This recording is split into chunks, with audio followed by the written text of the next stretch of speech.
Caros irmãos, queridas irmãs, com grande alegria celebramos a solenidade da nossa padroeira, Santa Luzia, Virgem e Mártir. Então, começamos lembrando-nos da história de Santa Luzia, que nós conhecemos, mas sempre um ponto novo nós vamos aprendendo ou relembrando a cada ano. Então, Santa Luzia viveu ali entre o final do século III, início do século IV. O seu martírio se deu entre 303 e 304, cerca de 10 anos antes do Édito de Milão, a chamada Paz de Constantino, quando cessou a perseguição à igreja. E ela profetizou, no momento do seu martírio, que a perseguição à igreja estava chegando ao fim. Santa Luzia nasceu e viveu em Siracusa, ali na Itália, na região da Sicília. Santa Luzia era filha de pais cristãos e ela consagrou a Deus a sua virgindade. Ela queria ser esposa de Cristo. Queria pertencer a Deus de corpo e de alma. Então ela fez secretamente um voto de virgindade. O seu pai morreu quando ela ainda era jovem, quando ainda era criança, e a sua mãe a prometeu em casamento a um jovem rico, que era pagão, pensando mais no bem material, no bem econômico da sua filha, do que no seu bem espiritual. Ela prometeu então Santa Luzia em casamento a esse jovem pagão, que era nobre, que tinha boa condição, mas não era cristão. E Santa Luzia tinha feito aquele voto de virgindade, de conservar-se virgem para ser desposada por Cristo. A mãe de Santa Luzia ficou gravemente enferma. Ela sofria de hemorragia de sangue. Eutícia era o seu nome. E elas então foram até a Catânia, elas que moravam em Siracusa, foram até a Catânia, uma cidade próxima dali, da mesma região da Itália, onde cerca de 50 anos antes tinha vivido uma virgem mártir chamada Ágata ou Águeda, e a sua fama era grande pelos milagres que ela realizava. As pessoas iam ao túmulo de Santa Águeda, rezavam e recebiam curas, milagres. Há 4 anos já, Eutícia, a mãe de Santa Luzia, sofria com aquela hemorragia, aquele fluxo de sangue, e elas então fizeram uma romaria, uma peregrinação. Foram a Catânia pedir a intercessão de Santa Águeda. Quando elas chegaram na igreja, estava sendo celebrada a missa, lá no lugar onde estava enterrada Santa Águeda, e o evangelho daquele dia era o da cura da hemorroísa, a mulher do fluxo de sangue. E Santa Luzia, sua mãe, entenderam que era um sinal de Deus, de que Deus curaria a sua mãe. E elas foram então, se ajoelharam diante do túmulo de Santa Águeda, rezaram. A missa acabou, as pessoas foram embora e elas continuaram ali rezando. Santa Luzia adormeceu e teve um sonho com Santa Águida, que dizia para ela: fique tranquila, fique em paz, porque Deus vai obter essa cura para a sua mãe, que vocês tanto desejam, e você será para Siracusa o que eu sou para Catânia. Você será a glória da sua cidade, será virgem e mártir como eu. Então Santa Luzia desperta do sono e diz para sua mãe: fica tranquila, que Deus já curou a senhora. E de fato elas verificam a cura, que imediatamente aquele fluxo de sangue, aquela hemorragia, fica estancada e ela fica curada, a mãe de Santa Luzia. Então, diante daquele milagre, Santa Luzia diz para sua mãe: olha, eu fiz um voto a Deus, uma promessa de conservar a virgindade, de me consagrar de corpo e alma a Deus, de ser inteiramente dele, me entregar a ele com um coração indiviso. Eu quero ser esposa de Cristo. Não me obrigue a me casar com esse pagão, com esse homem que a senhora me prometeu em casamento. E mais ainda, Santa Luzia era ousada, ela diz: além disso, o dinheiro que está destinado para o dote, porque naquela época a moça, quando era dada em casamento, tinha que, os pais, a família, tinha que dar um dote para o noivo. Me dá o dote que está guardado para o meu casamento, que eu quero distribuir aos pobres. A mãe de Santa Luzia diz: olha, vamos fazer o seguinte, espera que eu morra. Depois que eu morrer, você faz o que você quiser. Mas Santa Luzia diz assim para ela: quando alguém está caminhando no escuro, é melhor que leve a tocha na frente do que atrás. Que a pessoa seja precedida pela luz do que sucedida por ela. Que a luz vá adiante dela, iluminando o seu caminho. Vamos fazer esta obra de caridade enquanto a senhora está viva. Se a senhora pode me deixar estes bens para que eu os distribua aos pobres depois da sua morte, é porque a senhora não pode levar nada consigo. Então vamos fazer esta caridade agora, enquanto a senhora está viva, que a senhora terá mais proveito do que se eu fizer isto depois da sua morte. Porque a senhora poderá apresentar diante de Deus no dia do juízo esta boa obra. Então a mãe consente e elas começam a distribuir os bens, o dote, porque tinham uma boa posição, uma boa condição. O noivo fica sabendo que elas estavam se desfazendo de tudo e fica perturbado, vai até a mãe de Santa Luzia e pergunta: mas que história é essa de que vocês estão se desfazendo dos seus bens?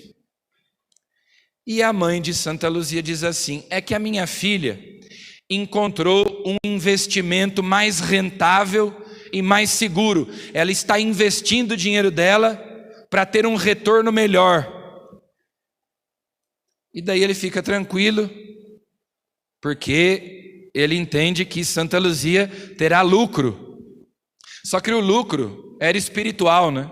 Santa Luzia estava investindo na salvação de sua alma e de sua mãe. Mas depois ele descobre que ela estava dando todos os bens para os pobres. Então, enfurecido, ele denuncia Santa Luzia ao governador Pancácio. Era o nome do governador, do cônsul. Ela é denunciada tanto por desfazer o combinado do casamento, quanto denunciada por ser cristã. Naquela época o imperador era Diocleciano. Diocleciano foi um dos imperadores romanos mais sanguinários contra os cristãos. Durante 3 séculos os cristãos foram perseguidos, mas Diocleciano foi um dos piores deles. Um dos que mais perseguiu e matou cristãos. Então ela foi levada diante de Pancácio, o governador, E ele obriga ela tanto a se casar com o jovem, quanto a oferecer sacrifícios aos ídolos, aos falsos deuses. E ela diz assim: não, nem uma coisa e nem outra, porque eu adoro o único Deus verdadeiro. Você teme os poderosos deste mundo, você teme o imperador, você obedece às ordens do imperador. Eu temo a Deus, o único Deus verdadeiro, e eu só obedeço às leis de Deus. Nem vou me casar, nem vou oferecer sacrifícios aos ídolos. E daí ele começa a ameaçá-la e dizer: você será torturada. Se você não fizer isso, nós vamos torturar você até que você faça o que eu estou mandando. E ela diz: não adianta me intimidar, porque o meu Senhor prometeu que quando nós estivéssemos diante de tribunais, quando nós cristãos estivéssemos diante de juízes, de reis, de governadores, o Espírito Santo falaria pela nossa boca. Então ele questiona: mas então o Espírito de Deus habita em você? E ela diz: os que vivem santa e castamente são templos do Espírito Santo. Foi inspirado nesta afirmação de Santa Luzia que eu escolhi como lema do nosso ano jubilar aquela frase da primeira carta de São Paulo aos Coríntios: o templo de Deus é santo, e vós sois este templo. Os que vivem castamente, os que vivem santamente, são habitados por Deus. Deus prometeu habitar nos corações sinceros e retos, e nós queremos pedir a Deus, por intercessão de Santa Luzia, que vivamos de tal modo que Deus possa habitar em nós. No dia do nosso batismo, nós recebemos a graça da justificação, a graça santificante, e nos tornamos templos de Deus, templos do Espírito Santo. Se realizou em nós, a partir do dia do nosso batismo, aquilo que a teologia chama de o mistério da inabitação da Santíssima Trindade nos batizados. A Santíssima Trindade habita dentro de nós, inabitação. E se nós nos conservamos em estado de graça e não cometemos nenhum pecado mortal, nós conservamos essa presença da Santíssima Trindade em nós. Deus mora em nós como num templo. No dia 4 de dezembro do ano que vem, no dia em que nós comemoraremos os 25 anos da criação desta paróquia, esta igreja, se Deus quiser, será dedicada, consagrada a Deus. E o rito da dedicação de uma igreja é muito bonito. E ele nos lembra justamente de que o templo de Deus somos nós. Quem tiver a graça de participar do rito da dedicação verá que no dia da dedicação a igreja é aspergida com água benta, para nos lembrar do nosso batismo, que o batismo nos lavou, nos purificou, nos limpou do pecado original. Depois, o bispo unge com o óleo do crisma o altar e as paredes da igreja, para nos lembrar da unção do Espírito Santo recebida na crisma. Porque a igreja, templo, o prédio, o edifício onde se reúnem os cristãos é uma imagem do templo de Deus que somos nós. Então a igreja é aspergida para lembrar o batismo, é ungida com o óleo do crisma para lembrar a confirmação, e depois se acendem as luzes da igreja para lembrar que a luz de Deus brilha dentro de nós, lembrando que Luzia vem de luz, caminho da luz.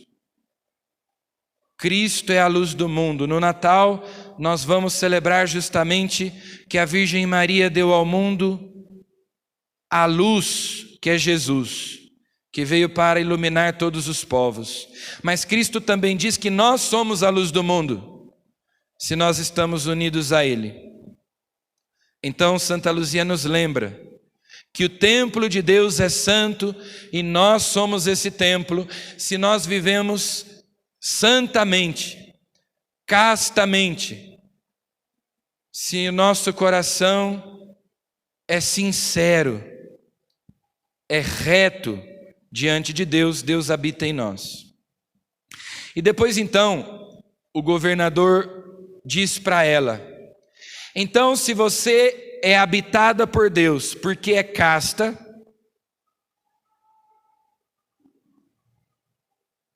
eu vou mandar levar você para um prostíbulo. Você será violada, você será violentada, e daí você não será mais casta e por isso não será mais virgem e não será mais habitada por Deus. O Espírito Santo não vai mais habitar em você. E Santa Luzia faz uma afirmação que depois, séculos depois, 10 séculos depois, intrigou Santo Tomás de Aquino. Santa Luzia responde assim: o corpo só peca se a alma consente.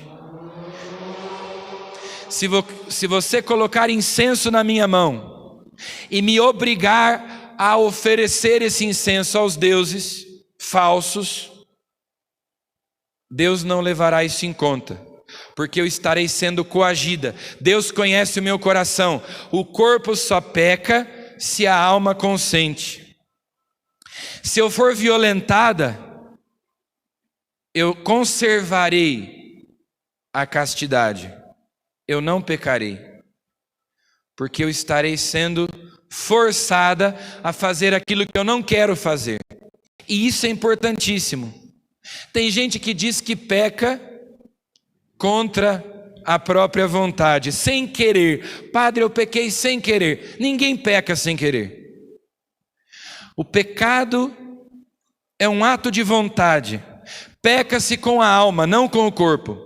Porque o pecado é uma invenção angélica. Satanás não tinha corpo, não tem corpo. É um ser espiritual, incorpóreo, imaterial. E no entanto ele peca. Ele é o autor e o princípio do pecado. Nós pecamos com a alma, não com o corpo. Claro, como nós somos a união substancial de corpo e de alma, então, por meio do nosso corpo nós pecamos, mas é a alma que peca. Quando nós consentimos em não fazer a vontade de Deus, quando nós livremente, com o nosso consentimento, desobedecemos a lei de Deus. Então, Santa Luzia nos ensina: o corpo não peca, não é corrompido quando o coração não consente. O pecado é uma escolha, é uma decisão, é um ato de vontade, de liberdade. Se nós não fôssemos livres, nós não pecaríamos. Mas Deus nos fez livres para que nós pudéssemos amá-lo e servi-lo.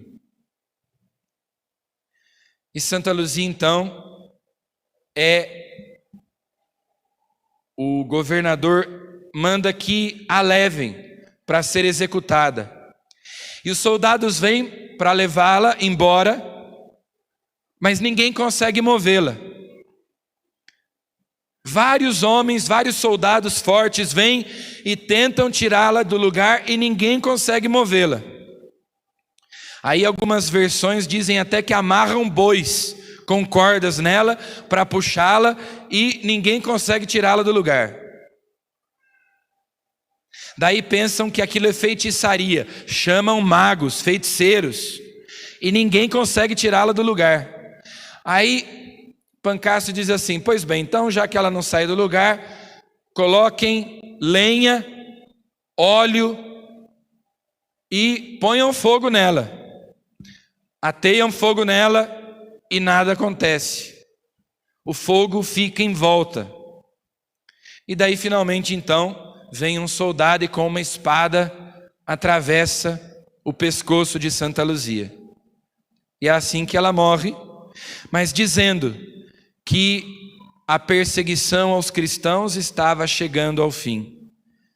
Que muito em breve seria dada a liberdade aos cristãos, o que acontece cerca de 10 anos depois com Constantino. Padre, e aquela história de que arrancaram os olhos dela, aí uns dizem, né, que ela mesma arrancou os olhos, ou que furaram os olhos dela.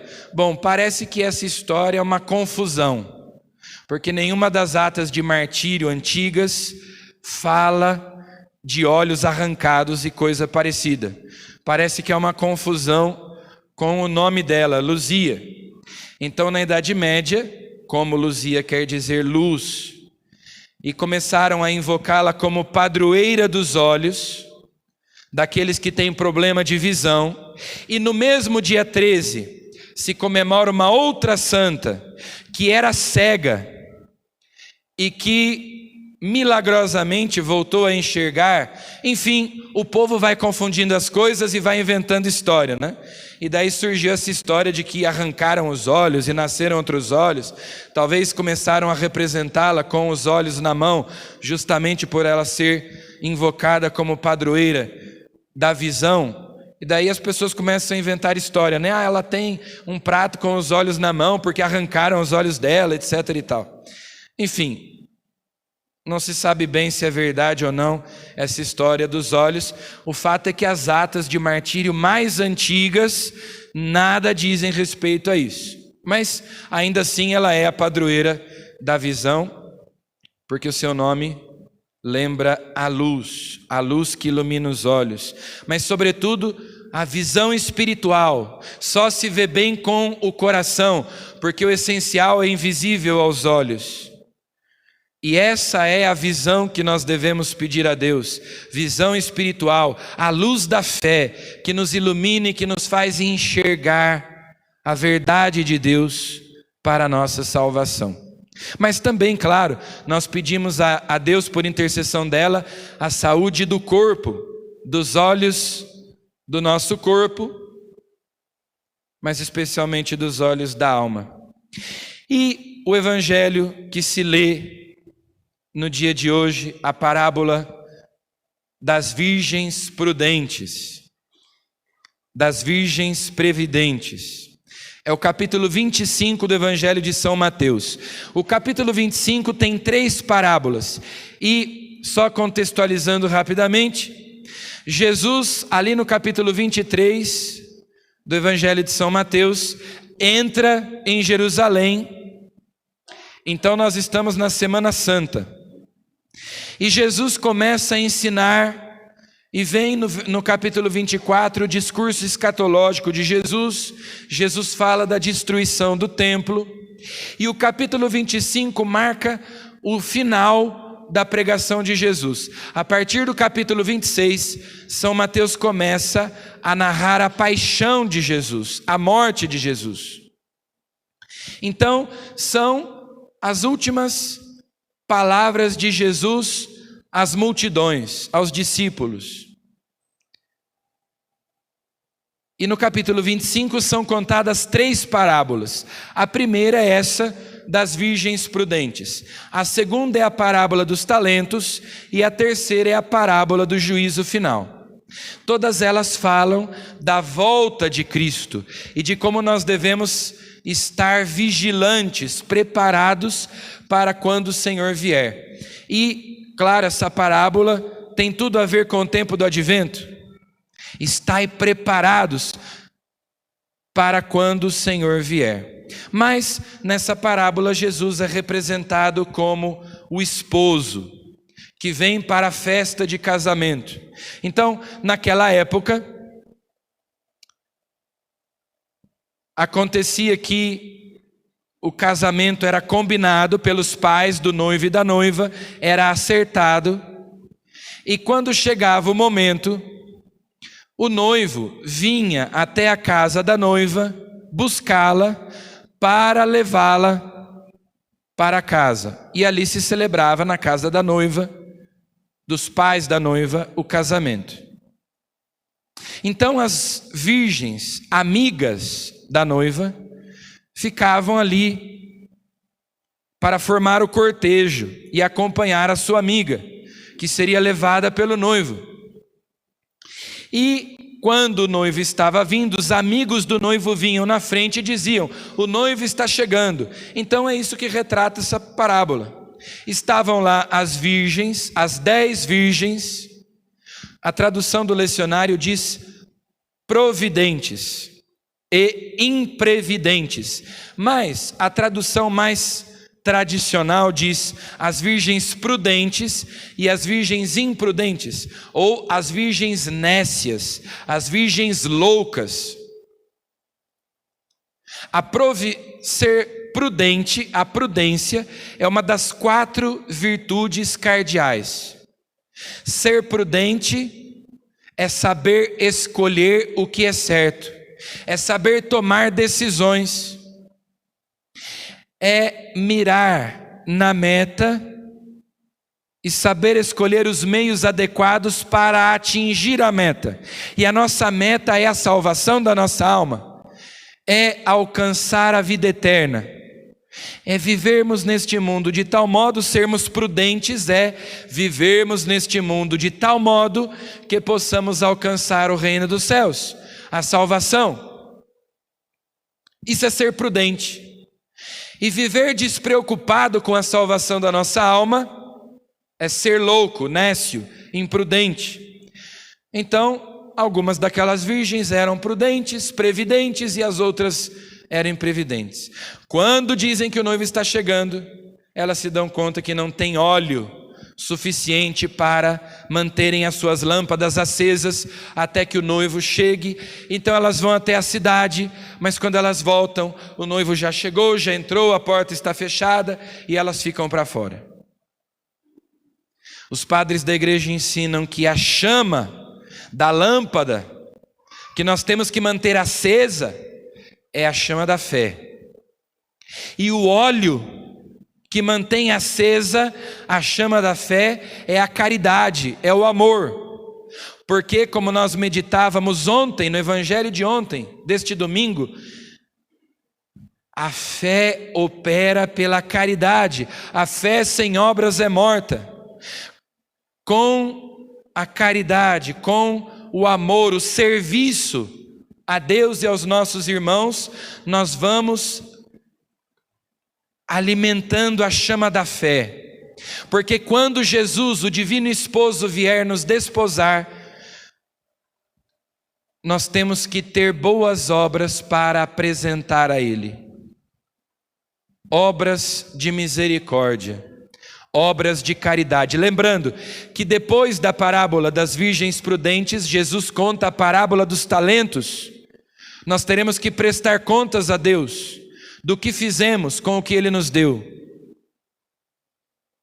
E depois a parábola do juízo final. Tive fome, me destes de comer, tive sede, me destes de beber, estive nu e me vestistes, fui estrangeiro e me destes abrigo, estive preso, doente e me visitaste. As obras de misericórdia, a caridade que nós praticamos, o amor concreto, o amor prático, é que vai mantendo acesa a chama da fé. Também as penitências, também a oração, os sacramentos, são atos de amor que nós praticamos para com Deus e que vão mantendo acesa a chama da fé. Aquilo que eu sempre digo, a fé tem que ser exercitada. Quem não exercita a fé atrofia, a fé morre. E é praticando o amor concreto, prático, que nós vamos alimentando a fé, com a oração, com a penitência, com a caridade. Esse é o óleo que não pode faltar na nossa lâmpada. São Paulo, na segunda leitura, diz: eu vos desposei como esposa de Cristo. Nós viemos a este mundo, nós nascemos, nós existimos para nos unirmos a Deus num matrimônio espiritual por toda a eternidade. Por isso é que Jesus compara o céu a uma festa de casamento, a um banquete nupcial, onde nós nos saciaremos